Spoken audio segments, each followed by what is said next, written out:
Doesn't that music bring you back? Well, we now know the cast for the newest Star Wars movie. May the Force be with all of them. If you know the movie, you know that saying. AJ Hammer is here with all the details. AJ, who are we looking at?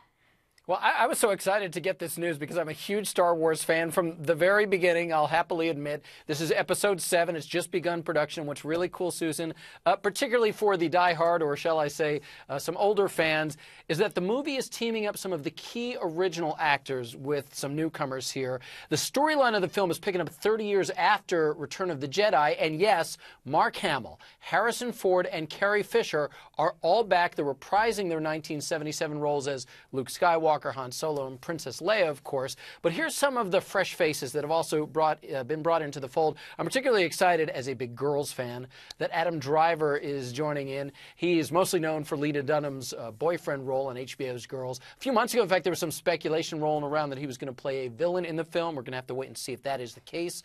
We have Andy Serkis. You know him from The Lord of the Rings and the Hobbit franchise. Also, Domhnall Gleeson, who's known for another big franchise, has signed up. He plays Ron Weasley's brother Bill in the final Harry Potter film, and Max von Sydow, who you've probably seen in a lot of films. He's done so many, among them Shutter Island, Robin Hood, and The Exorcist.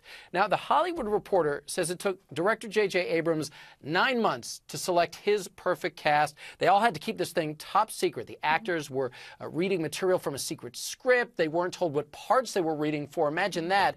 And all of their agents and publicists even had to sign non-disclosure agreements.